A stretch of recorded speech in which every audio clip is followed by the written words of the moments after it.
नमस्कार। बीकेजीएस globe online platform पर आप सभी का स्वागत है। आशा करता हूं आप लोग स्वस्थ होंगे, अच्छे होंगे और आपकी तैयारी बहुत बेहतर तरीके से चल रही होगी। यूपी पुलिस री एग्जाम के लिए समर्पित हिंदी मॉक टेस्ट गागर में सागर सीरीज की इस महत्वपूर्ण क्लास की शुरुआत करते हैं। तो क्वेश्चन नंबर 1 है, सूरदास और नाभादास की रचनाओं की भाषा थी।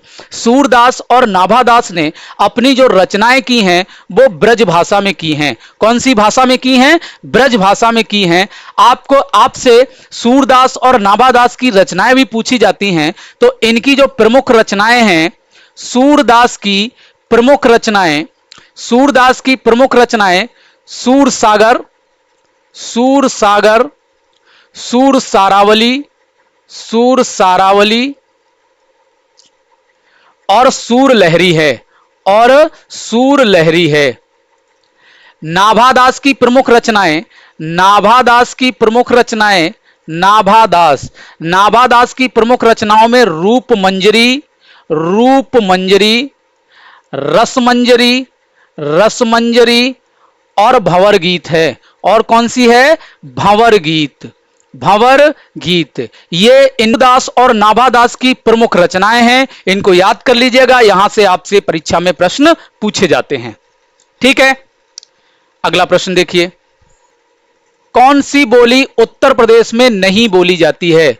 उत्तर प्रदेश में बांगरू बोली नहीं बोली जाती है। यह बोली हरियाणा में बोली जाती है। कहां बोली जाती है? हरियाणा में बोली जाती है। मूल रूप से इन सभी बोलियों का उदय पश्चिमी हिंदी से हुआ है। पश्चिमी हिंदी से इन सभी बोलियों का उदय हुआ है। ब्रज बोली ये ब्रज क्षेत्र यानी मथुरा के आसपास बोली जाती है। ब्रज क्षेत्र मथुरा के आसपास इस बोली को बोला जाता है। और बुंदेली बोली बुंदेलखंड क्षेत्र में बोली जाती है। किस क्षेत्र में बोली जाती है? बुंदेलखंड क्षेत्र में बोली जाती है। कन्नौजी बोली कन्नौज और फर्रुखाबाद में बोली जाती है। कन्नौज और फर्रुखाबाद में कन्नौजी बोली जाती है। कन्नौज और फर्रुखाबाद में। खड़ी बोली जिसे कौरवी भी बोला जाता है, यह बोली पश्चिमी उत्तर प्रदेश में बोली जाती है। कहां बोली जाती है? पश्चिमी उत्तर प्रदेश में खड़ी बोली या कौरवी बोली जाती है। और बांगरू बोली हरियाणा में बोली जाती है। इसका भी उदय पश्चिमी हिंदी से ही हुआ है। ठीक है, और पश्चिमी हिंदी का उदय किससे हुआ है? इसका उदय सौर सैनी अपभ्रंश से हुआ है। किससे हुआ है? सौर सैनी अपभ्रंश से पश्चिमी हिंदी का उदय हुआ है। आपसे प्रश्न पूछता है कि हिंदी का उदय किस अपभ्रंश से हुआ है, तो आपको ध्यान रखना है हिंदी का उदय सौर सैनी अपभ्रंश से हुआ है। ठीक है, अगला प्रश्न देखिए। उससे अच्छे तो आप हैं, वाक्य में कौन सा कारक प्रयोग हुआ है? उससे अच्छे तो आप हैं, वाक्य में कौन सा कारक प्रयोग हुआ है, आपसे पूछा गया है। अधिकरण कारक की जो विभक्ति होती है वो में और पर होती है। कौन सी होती है? में और पर होती है। अपादान कारक की जो विभक्ति होती है वो से होती है। करण कारक की भी विभक्ति से होती है। करण कारक की भी विभक्ति से होती है, लेकिन इस से का जो अर्थ होता है वो आधार से होता है। किससे होता है? आधार से होता है या कारण से होता है। किससे होता है? आधार या कारण से होता है। और अपादान का जो से है इसका अर्थ अलगाव होता है। क्या होता है? अलगाव होता है, याद रखिएगा। और संप्रदान कारक की जो विभक्ति होती है वो के लिए होती है। क्या होती है? के लिए होती है। और संबंध कारक की 9 विभक्तियां होती हैं, काकी के, रारी रे, नानी ने। अब इनमें आप देखिए कोई है क्या?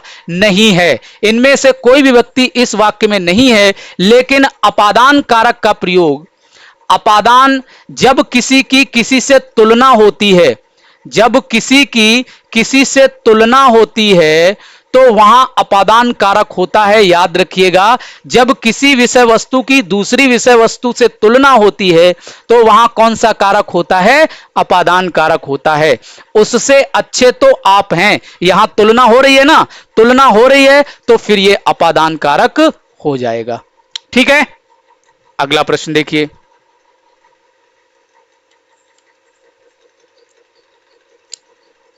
गरुण का पर्यायवाची है। गरुण का पर्यायवाची खगेश है। क्या है?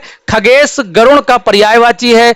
गरुड़ के अन्य पर्यायवाची वैनते, वैनते, पक्षीराज, पक्षीराज, हरियान, हरियान, सर्पारी, ये सब गरुण के पर्यायवाची हैं।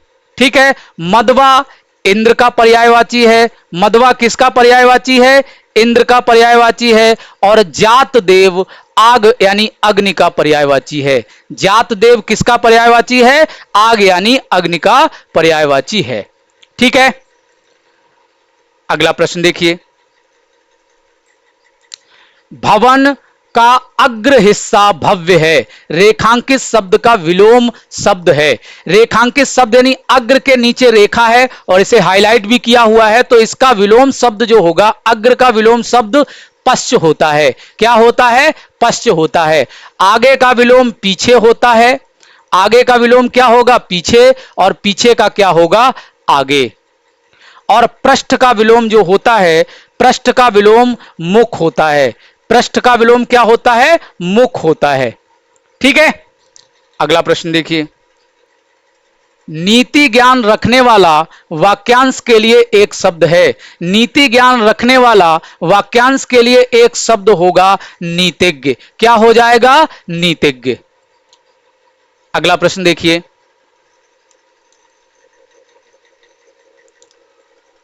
निम्न में शुद्ध वाक्य को पहचानिए।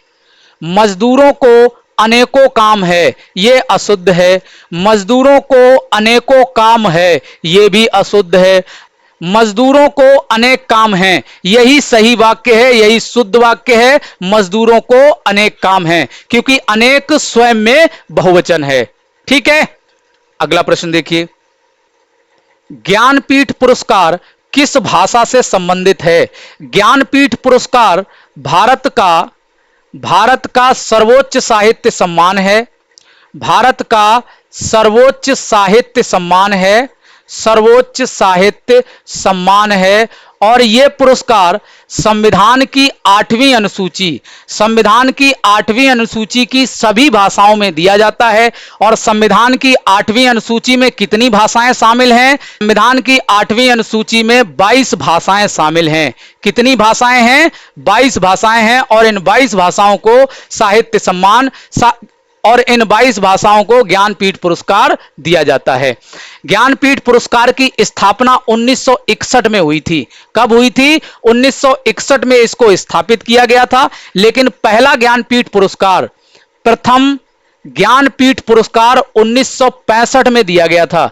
कब दिया गया था? 1965 में दिया गया था। और यह पहला पुरस्कार जी शंकर कुरूप, जी शंकर कुरूप को दिया गया था। जी शंकर कुरूप को दिया गया था।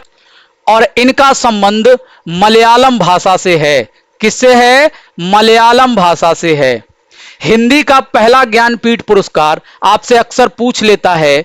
हिंदी का पहला ज्ञानपीठ पुरस्कार 1968 में दिया गया था।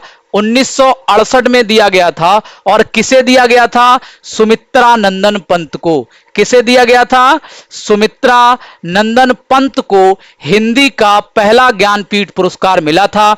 और इनकी जो रचना थी जिसके लिए इन्हें यह पुरस्कार दिया गया था, वो रचना थी चिदंबरा। कौन सी रचना थी? चिदंबरा। अक्सर ये प्रश्न आपसे पूछ लिए जाते हैं, इसलिए इनको याद रखिएगा। ठीक है। अगला प्रश्न देखिए,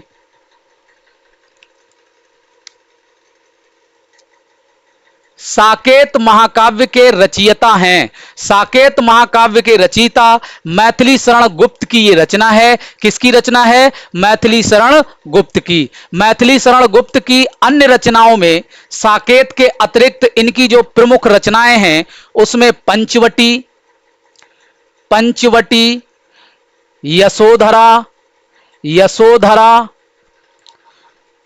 भारत भारती, भारत भारती, भारत भारती इनकी सबसे प्रसिद्ध रचना है। इस भारत भारती प्रसिद्ध रचना के कारण ही गांधी जी ने इनको राष्ट्र कवि की उपाधि दी थी। किसकी उपाधि दी थी? राष्ट्र कवि की उपाधि दी थी। ठीक है। जयशंकर प्रसाद की प्रमुख रचनाओं में कामायनी, कामायनी, उर्वशी,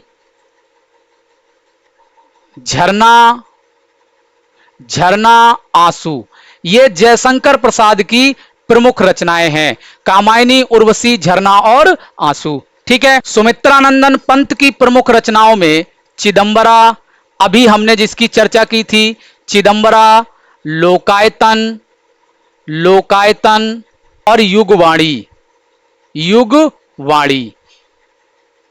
ठीक है। नागार्जुन की प्रमुख रचनाओं में, नागार्जुन की प्रमुख रचनाओं में अकाल, अकाल और युगधारा, और युगधारा, ये नागार्जुन की प्रमुख रचनाएं हैं। यहां से आपसे प्रश्न बनाए जाते हैं। अगला प्रश्न देखिए, बादल का पर्याय नहीं है, बादल का पर्याय बाग देवी नहीं है, बाग देवी सरस्वती का पर्याय है। किसका पर्यायवाची है? ये सरस्वती का पर्यायवाची है। जलधर, मेघ और पयोधर ये सब बादल के पर्यायवाची हैं। ठीक है। अगला प्रश्न देखिए, आंखें बिछाना मुहावरे का सही अर्थ है। आंखें बिछाना मुहावरे का सही अर्थ हृदय से आदर करना है। क्या है? हृदय से आदर करना।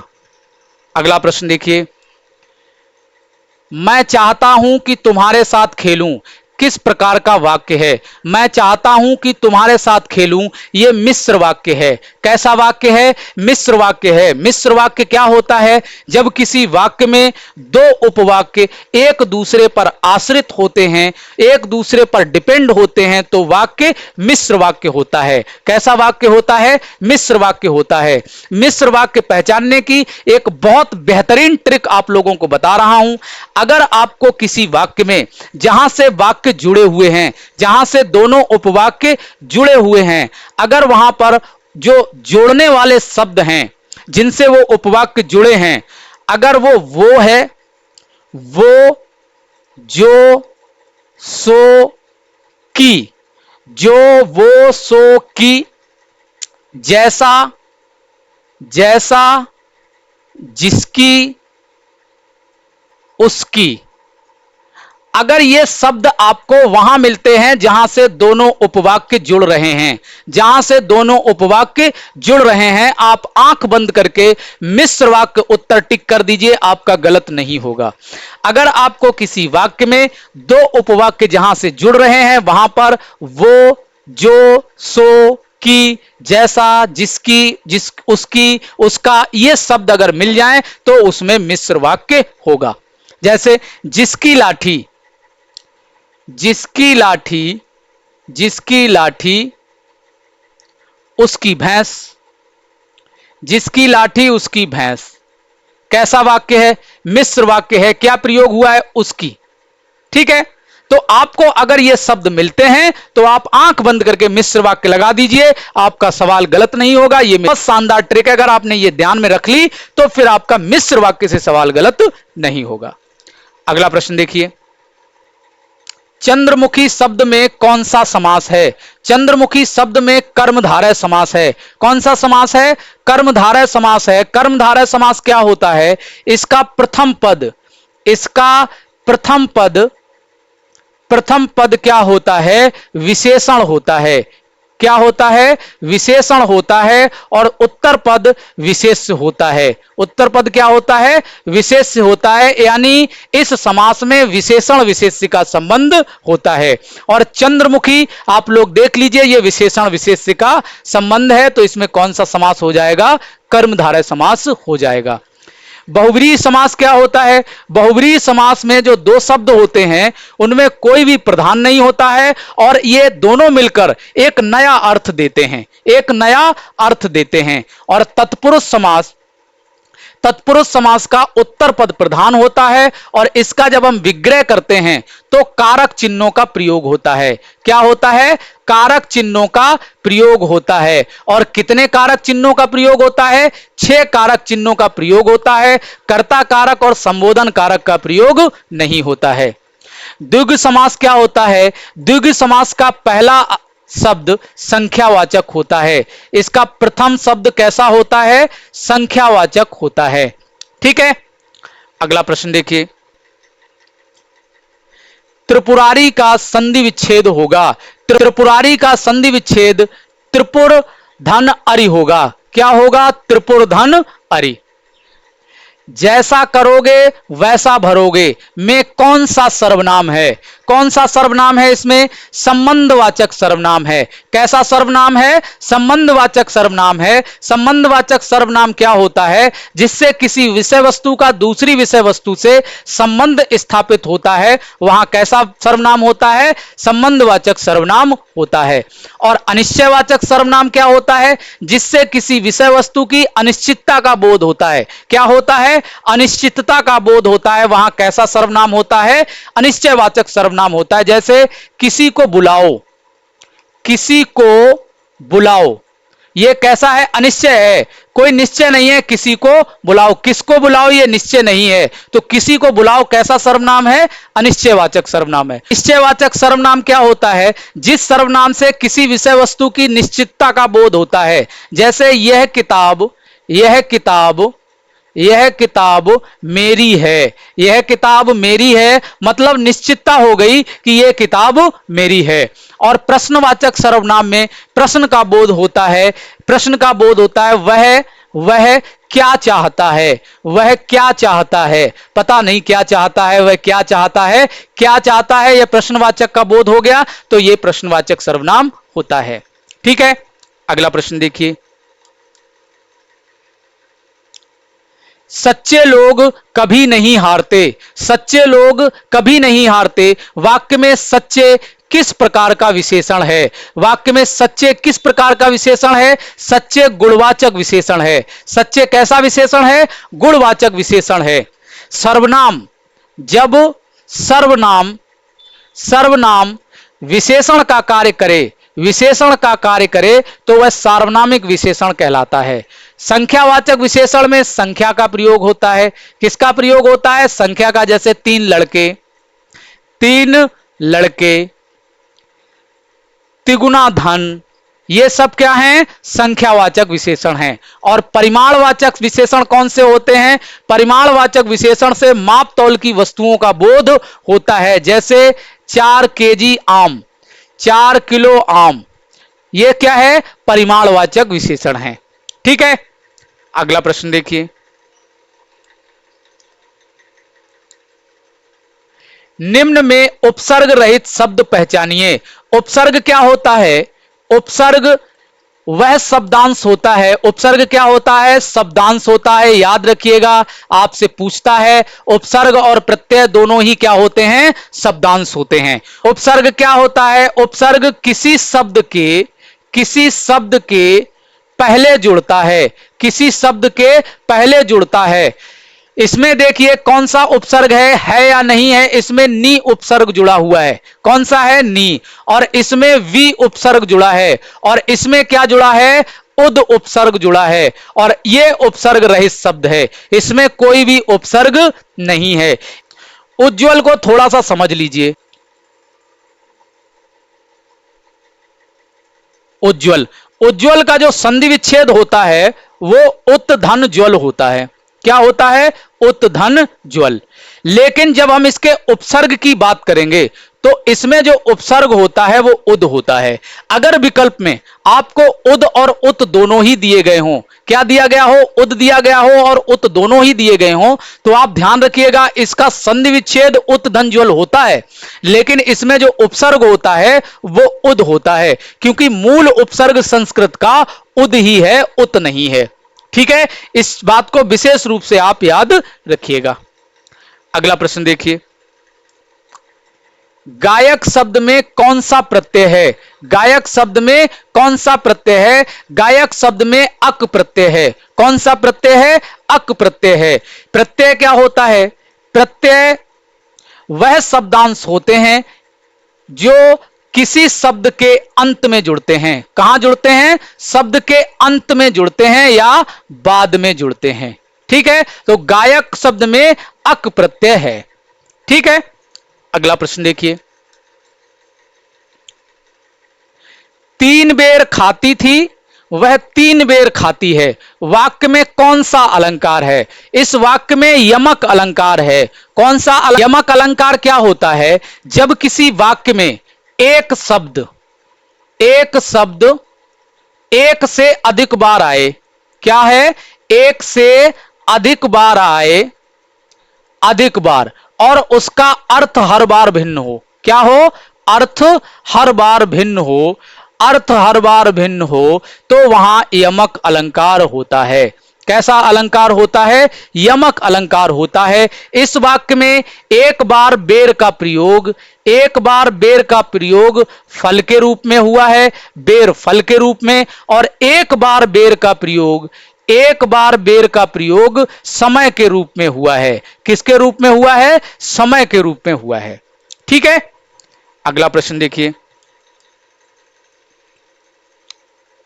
देवर शब्द का तत्सम रूप कौन सा है?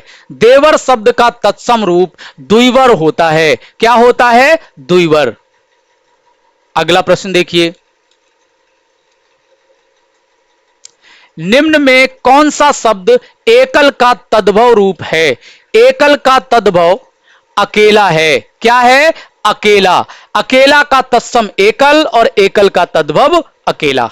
ठीक है, अगला प्रश्न देखिए। ढाई आखर प्रेम का पढ़े सो पंडित होए, बहुत फेमस लाइन है, और यह आपसे पूछा है पंक्ति किसकी रचना है? यह पंक्ति किसकी रचना है? यह कबीरदास जी की रचना है। किसकी रचना है? कबीरदास जी की रचना है। अगला प्रश्न देखिए।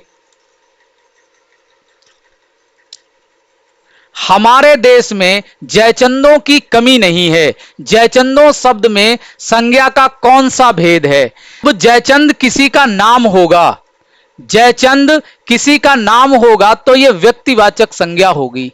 कैसी संज्ञा होगी? व्यक्तिवाचक संज्ञा होगी। लेकिन जब किसी वाक्य में जयचंद की जगह जयचंदों लिखा होगा तो इसका भाव बदल जाता है और यह पूरी एक जाति की व्याख्या करने लगता है। और किस जाति की व्याख्या करने लगता है? धोखेबाज जाति की व्याख्या करने लगता है। किसकी व्याख्या करने लगता है? धोखेबाज जाति की व्याख्या करने लगता है, और तब यह जातिवाचक संज्ञा हो जाता है। क्या हो जाता है? जातिवाचक संज्ञा हो जाता है। अच्छे से याद रखिएगा। तो जयचंदों की कमी नहीं है, यहां जयचंदों शब्द में कौन सी संज्ञा होगी? जातिवाचक संज्ञा होगी। ठीक है, जैसे एक एग्जाम्पल और देख लीजिए। अगर विभीषण किसी का नाम है तो यह व्यक्तिवाचक संज्ञा होगी। कैसी संज्ञा होगी? व्यक्तिवाचक संज्ञा होगी। लेकिन अगर आपसे कह दिया जाए विभीषणों से बच के रहो, विभीषणों से बच के रहो, तो फिर अगर आपसे पूछा जाए कि विभीषणों में कौन सी संज्ञा है, फिर विभीषण में संज्ञा परिवर्तित हो जाएगी और इसमें कौन सी संज्ञा हो जाएगी? जातिवाचक संज्ञा हो जाएगी। ठीक है, अच्छे से इसे समझ लीजिए। अगला प्रश्न देखिए। निम्न में कौन दीर्घ स्वर है? निम्न में कौन दीर्घ स्वर है?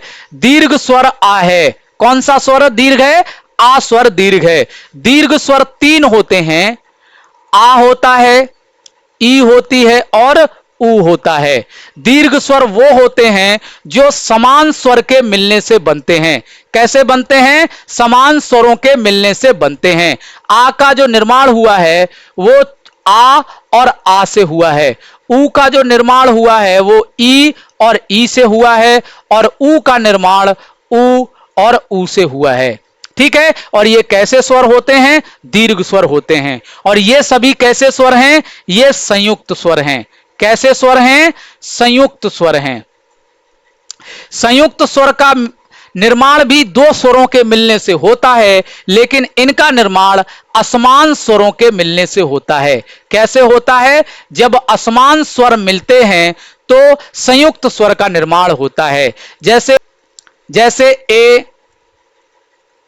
ऐ, ओ और औ, ये चार संयुक्त स्वर हैं और इनका निर्माण, ए का निर्माण आ धन ई से हुआ है और ए का निर्माण, ऐ का निर्माण आ धन ए से हुआ है। ओ का निर्माण आ धन ऊ से हुआ है और औ का निर्माण आ धन ओ से हुआ है। ठीक है, याद रखिएगा। अगला प्रश्न देखिए, निम्न में अंतस्थ ध्वनि नहीं है। चार अंतस्थ व्यंजन होते हैं, या, रा, ला और वा। या, रा, ला, वा, ये कैसे व्यंजन होते हैं? अंतस्थ व्यंजन होते हैं। तो इनमें आप देख लीजिए, बा आपका अंतस्थ व्यंजन नहीं है। ठीक है, अगला प्रश्न देखिए। अब आपको इन प्रश्नों के उत्तर, अब आपको प्रश्नों के उत्तर देने हैं, उसके बाद पैराग्राफ के पढ़कर देने हैं। थोड़ा सा मैनेज कर लीजिएगा, मैनेज कर लीजिएगा, कम हो सकता है, थोड़ा सा लेकिन विजुअल कम हो सकता है। पैराग्राफ लेकिन हल करने का जो तरीका मैंने आप लोगों को बताया, हल करने का तरीका मैंने आपको हल करने का जो तरीका है वो सबसे बेहतर तरीका है, आप पैराग्राफ के अनुसार चलिए। आप क्या करिए? पैराग्राफ के अनुसार ही चलिए। पैराग्राफ जो बोल रहा है उसी के अनुसार आपको उत्तर देने हैं। इन पैराग्राफ के जो प्रश्न होते हैं, पैराग्राफ के जो प्रश्न होते हैं उनका उत्तर पैराग्राफ में ही होता है। आपको अपनी तरफ से इसका उत्तर नहीं देना है, पैराग्राफ से ही इनका उत्तर खोजना होता है। तो थोड़ा सा इस पैराग्राफ को आप लोग पढ़िए। रविंद्रनाथ उच्च कोटि के कवि थे। उनके द्वारा प्रतिपादित मान्यताओं एवं विचारों को भारत में ही सराहा नहीं गया, वरन विश्व में उनके विचार लोकप्रिय हैं। एक महान कवि होने के साथ साथ वे भारतीय सांस्कृतिक परंपरा के अग्रदूत के रूप में जाने जाते हैं। रविंद्रनाथ सांस्कृतिक स्वर के रूप में पूर्व और पश्चिम के समन्वय पर बल देते हैं, किंतु पश्चिमी विज्ञान को स्वीकार करते हुए भी उन्होंने उसके भौतिक प्रगतिशीलता के आदर्श को नहीं अपनाया है। वे समन्वय साधना का उत्कृष्टतम रूप भारतवर्ष की राष्ट्रीयता में देखते हैं। क्या करते हैं? समन्वय साधना का उत्कृष्टतम रूप भारतवर्ष की राष्ट्रीयता में देखते हैं। यह राष्ट्रीय काल प्रवाह में बहकर आई असंख्य जातियों प्रजातियों के हार्दिक आदान प्रदान, सहयोग और समन्वय के रूप में प्रफलित है। उनकी राष्ट्रीयता की कल्पना पश्चिम की शोषणशील एकांगी राष्ट्र चेतना से भिन्न है, जो उपनिवेशों का निर्माण कर राष्ट्रीय जीवन मान की अभिवृद्धि को ही एकमात्र सत्य जानती है। वस्तुतः भारतवर्ष मानवीयता ही है और इसीलिए अंतरराष्ट्रीय चेतना से उसका किंचित मात्र भी विरोध नहीं है।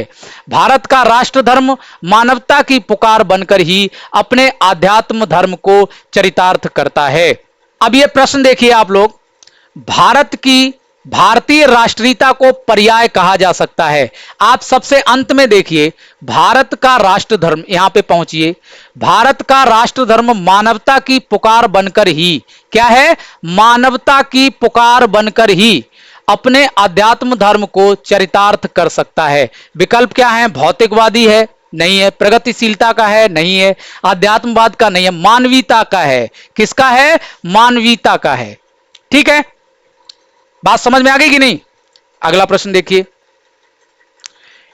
प्रश्न देखिए, पश्चिमी राष्ट्र चेतना को इसलिए एकांगी कहा गया है क्योंकि उनको देखिए, उनकी राष्ट्रीयता की कल्पना पश्चिम की शोषणशील एकांगी राष्ट्र चेतना से भिन्न है, जो उपनिवेशों का निर्माण कर राष्ट्रीय जीवन मान की अभिवृद्धि को ही एकमात्र सत्य जानती हैं। तो इस प्रश्न का उत्तर सीधा ही दिया गया है, इसमें आपको बिल्कुल दिमाग नहीं लगाना है। तो इसका उत्तर क्या हो जाएगा?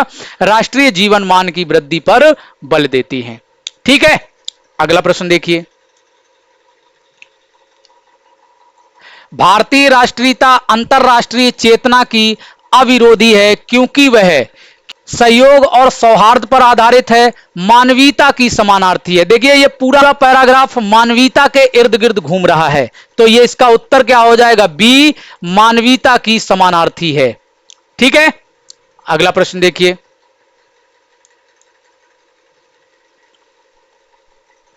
दिए गए गद्यांश के अनुसार भारत का राष्ट्र धर्म किसकी पुकार बनकर ही अपने अध्यात्म धर्म को चरितार्थ कर सकता है? तो आप देखिए, फिर इसका उत्तर क्या हो जाएगा? मानवता हो जाएगा।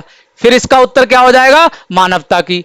यहां पे नीचे देख लिए, भारत का राष्ट्र धर्म मानवता की पुकार बनकर ही अपने अध्यात्म धर्म को चरितार्थ कर सकता है। ठीक है, अगला प्रश्न देखिए। दिए गए गद्यांश के अनुसार रविंद्रनाथ सांस्कृतिक स्वर के रूप में किसके समन्वय पर बल देते हैं? आप लोग देखिए, यहां पर पहुंचिए, पूर्व और पश्चिम के समन्वय पर बल देते हैं। सीधा सीधा मिल रहा है ना, पूर्व और पश्चिम के समन्वय पर बल देते हैं। तो आप इसका उत्तर लगा दीजिए, पूर्व और पश्चिम हो जाएगा। ठीक है, तो इस तरीके से आप आसानी से पैराग्राफ को हल कर सकते हैं और आपके प्रश्न गलत नहीं होंगे। आपको क्या करना है? आपको अपना दिमाग पैराग्राफ की बातों पर लगाना है, इधर उधर नहीं लगाना है। अपना दिमाग सिर्फ पैराग्राफ की बातों पर लगाना है कि पैराग्राफ हमको किस दिशा में ले जा रहा है। पैराग्राफ में अगर गलत बात भी कही गई है और आप जानते हैं कि सही बात यह नहीं है, लेकिन पैराग्राफ के अनुसार आपको उत्तर उसी में से खोज के देना होता है।